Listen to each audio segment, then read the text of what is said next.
Ready, start. You can well imagine the burden that we will have to endure if this procurement center is maintained for barely 1 year because we supply wheat to the army personnel as also the government employees. Full stop. Thereafter, we should have to give a careful thought to this fact whether anyone will be able to purchase this costly wheat.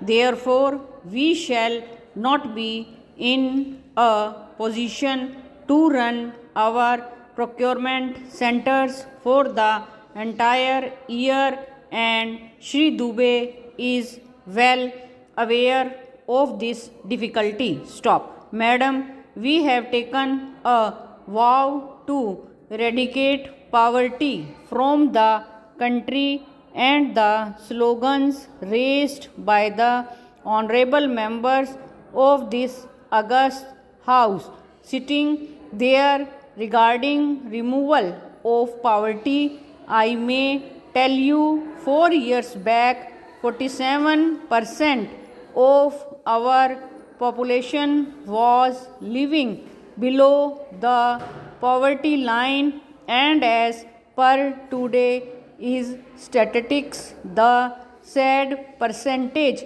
has decreased to 33.7 or 34.7%. Full stop. In this house itself, I had asked the Prime Minister whether he was aware of this fact that in our country there are many such people who have certainly crossed the poverty line, but on account of not getting the second and third dose of subsistence amount which they are supposed to get have once again come below the poverty line, and as a result the percentage of people living below the poverty line has once again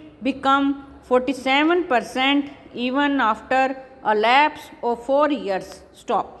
This implies that 5-6% people who had come above the poverty line have once again receded to the previous position. Stop. We should pay attention towards the per capita income of our country and assess the income of each family. Stop.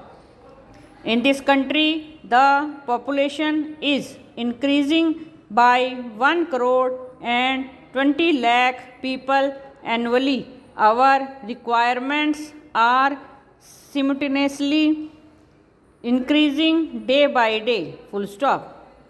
Our families are disintegrating. Full stop. The joint family system is becoming obsolete. Full stop. Consequently, our lands are being further divided into small pieces, and owing to it, our production is also decreasing. In these circumstances, if a large percentage of our population is occupied in agriculture, then the first principle of economics shows that dependence of more and more people on agriculture implies that a country is heading towards poverty at a rapid pace. Full stop. Yet no change has taken place in poverty position of the country. Stop. The benefits of all the plans beginning from the 1st of the 8th which we have implemented and framed so far have gone to the newly emerged class of this country. Full stop.